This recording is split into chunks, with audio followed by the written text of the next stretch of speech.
바로 어제 강경화 외교부 장관과 일본의 모테기 토시미스 외무대신의 전화통화가 있었습니다. 강경화 장관은 한국과 일본의 수출 규제 문제가 전혀 진전을 보이지 않고 있다 라며 일본이 언급했던 수준의 무역 관리 체제를 이미 한국이 갖췄음에도 수출 규제를 처리하지 않고 여전히 시간만 끌고 있는 일본에 강하게 항의했죠. 자, 그런데 여기서 일본의 모테기 외무상은 한국에 사과를 하는 대신 선을 넘는 발언을 해 논란이 되고 있습니다. 강경화 외교부 장관과 강제징용 피해자에 대한 배상과 관련한 논의를 하던 일본의 모테기 외무상은 한국이 일본 기업의 자산을 현금화할 경우 심각한 상황을 초래할 것이다 라고 발언했습니다. 일본의 언론들도 강경화 외교부 장관과 모테기 외무상의 통화 내용을 특보로 보도하며 한국에 경고의 메시지를 보냈습니다. NHK는 모테기 외무상이 한국에 깊은 실망감을 표시했다 라는 제목의 보도를 냈고, 더 황당한 점은 이 기사에서 일본의 전범 기업이자 한국인 강제징용 기업들을 당시 강제근무를 했다고 주장하는 이라 표현하며 강제징용은 사실이 아니고 한국 측의 주장일 뿐이라는 뉘앙스로 보도하고 있습니다. 마이니치 신문도 현재 한국 정부가 취하고 있는 조치들이 한일 문제를 해결하는 데 도움이 되지 않는다 라며 한국에 경고의 메시지를 보내고 있습니다. 여기에 아베 총리는 일본 기업의 정당한 경제활동을 보호하기 위해서 한국에 대한 여러 조치를 검토했다 말했고, 아소 부총리는 만약 한국이 일본 기업들의 금융제재를 강행한다면 일본보다 경제 규모가 작은 한국에 먼저 피폐해질 것이다 라며 넘지 말아야 할 선까지 넘어버렸습니다. 자, 그런데 일본의 이러한 압박은 한국에 전혀 통하지 않았습니다. 지난 2018년 한국 대법원은 일본 제철에 한국인 강제징용 피해자들의 배상하라 명령한 바 있는데, 이 일본 기업은 법원의 명령을 완전히 무시한 채 법원이 보낸 압류 명령 서류조차 거들떠 보지도 않았고 결국 반송됐습니다. 아베 정부만 믿고 어떻게든 시간을 벌어보겠다는 것이죠. 그런데 이제 한국이 더 이상 지켜보지만은 않겠다 선포합니다. KBS의 단독 보도에 따르면 한국의 법원이 일본 제철의 공시송달 결정을 내린 것으로 전해졌는데요. 공시송달은 문제의 기업에게 압류하겠다는 서류를 보냈는데 이를 읽지 않아 법원에 반송된 경우 법원이 서류를 보관하겠다고 알린 후에 일정 기간이 지나면 문제의 기업에게 서류가 전달된 걸로 보는 예외적인 송달 방식인데요. 일본 전범 기업들을 상대로 법원이 공시송달 결정을 내린 것은 이번이 역사상 처음 있는 일입니다. 공시송달 기한이 오는 8월 3일이고 이때가 지나면 일본 측의 의견과는 관계없이 한국 대법원의 판결대로 일본 전범기업의 자산 매각을 강제로 집행하겠다는 것이죠. 방식은 간단합니다. 법원이 앞서 압류한 일본 제철의 국내 합작사 주식을 매각해 현금화하고 이를 곧바로 피해자들에게 지급하는 방식인데, 이로써 이제 일본의 의지와는 관계없이 지난 1997년 12월 일본 전범기업을 상대로 처음 소송을 제기한 한국인 피해자 6명은 무려 23년이 지나서야 배상을 받을 수 있게 되었습니다. 이 소식이 일본에 전해지자 그야말로 난리가 난 상황인데요. 교도통신은 일본 기업에 실질적으로 피해가 발생하는 즉시 일본 정부가 대항 조처를 할 방침이다 전했고, 산케이 신문도 강제징용 배상 판결을 받은 일본 기업의 자산의 현금화가 실제로 이루어질 경우 일본 정부는 가만히 있지 않을 것이라며 일본이 어떻게 보복할지에 대해서도 설명했습니다. 일본의 보복 옵션은 총 3가지인데, 첫 번째가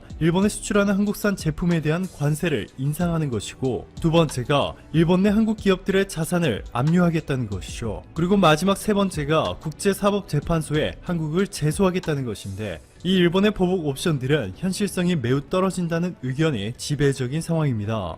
아무런 명분 없이 일본이 한국산 제품에 대한 관세를 인상하는 것이 불가능할 뿐만 아니라 이를 강행할 경우 국제사회에서 고립됩니다. 게다가 일본이 국제사회의 제재를 받지 않는다고 해도 일본은 카메라 장비, 기계, 자동차 등을 한국에 수출해 해마다 20조 원이 훨씬 넘는 무역 흑자를 챙겨가고 있습니다. 한국과 일본이 서로 관세를 인상할 경우 먼저 백기를 드는 쪽은 일본이 될 수밖에 없다는 뜻이죠.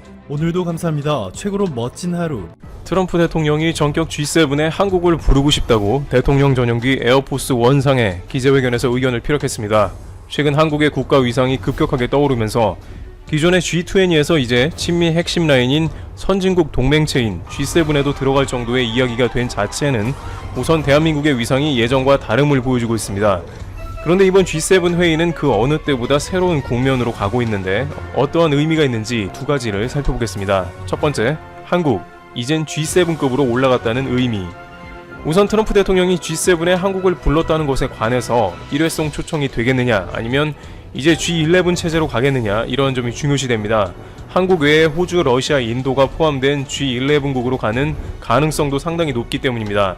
트럼프 대통령은 G7 형식은 매우 구식의 국가 그룹이라면서 비G7인 한국과 호주, 러시아, 인도도 초청하고 싶다고 말했습니다. 물론 G7 국가들은 매년 돌아가면서 정상회의를 주최하는데 관행상 의장국이 비회원국을 초청국 자격으로 초청할 수 있습니다. 그런데 이것이 단순히 미국이 의장국이라 초대한 것이 아니라 한국 등 4개국을 포함한 새로운 선진국 클럽 G11을 만들겠다는 트럼프 대통령의 의중일 수도 있다는 점에 주목하고 있습니다. 구시대적이라는 말을 했기 때문에 더욱더 앞으로 G7 체제를 아예 G11으로 갈 수도 있게 된다는 말입니다. 현재 주요 20개국 G20에 포함된 한국이 더 선별적인 G11에 참여할 경우 그만큼 국제 현안에 더 주도적으로 목소리를 낼 수 있게 됩니다. 트럼프 대통령도 기존 G7과 사이가 썩 좋지는 못하기 때문에 새 판짜기에 들어간 게 아닌가 하는 의견도 제기됩니다. 이번에는 당장 메르켈 총리가 G7 퇴짜를 놓았으며 유럽 주요국과 무역 안보 등에서 이딴 파열음으로 관계가 소원해진 가운데 상대적으로 미국과 좀 더 끈끈한 관계라고 볼 수 있는 한국과 호주가 낫다고 생각했을 수 있습니다.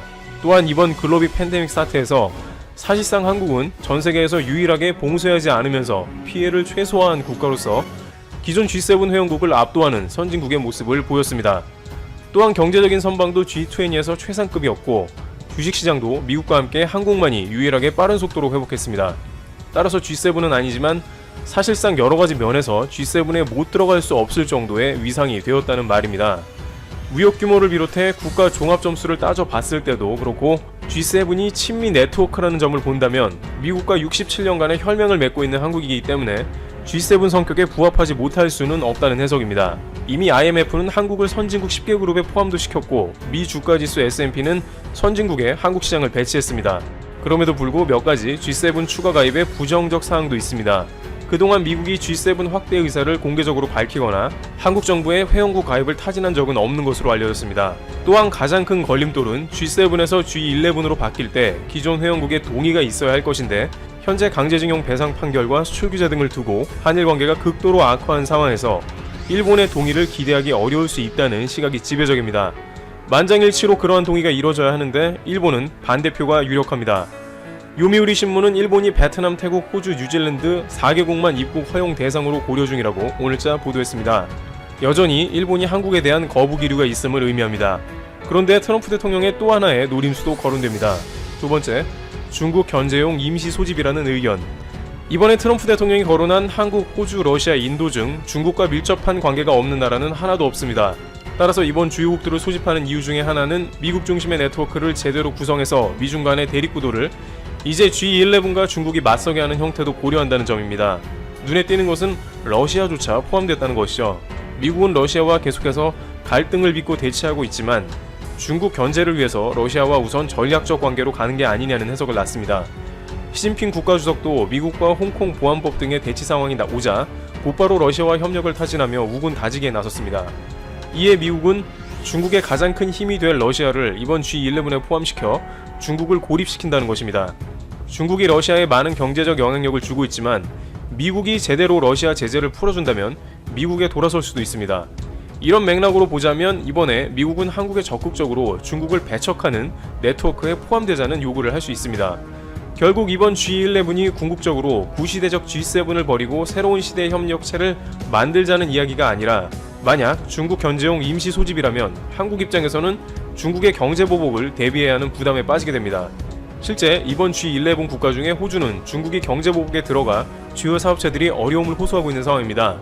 다만 트럼프 대통령이 중국 견제 수단으로 G11을 이용하려고 본격적으로 마음을 먹으면 임시 소집이 아닌 장기전으로서 미국이 구상하는 미 중심 경제 네트워크인 EPN과 더불어 G11을 동시에 출발시킬 수도 있습니다. 이럴 경우에는 한국은 G11에 정식 포함됨으로 해서 국가적인 위상을 비롯해서 영향력을 확대할 수 있으나 중국에 관해서는 본격적으로 대립하는 색채를 띄어야 하기 때문에 상당한 부담을 짊어져야 할 수 있을 것입니다. 이와 같이 한국은 국제사회에서 연신 주목을 받으면서 이제 G7에 추가되는 시점에 와 있는 상황입니다. 그간 한국의 위상을 본다면 충분히 G7에 들어가고도 남으나 역시 일본의 견제로 쉽지 않을 것으로 판단되며 중국을 견제하는 편에 서야 한다는 부담감도 작용해 앞으로 어떻게 상황이 전개될지 귀추가 주목됩니다.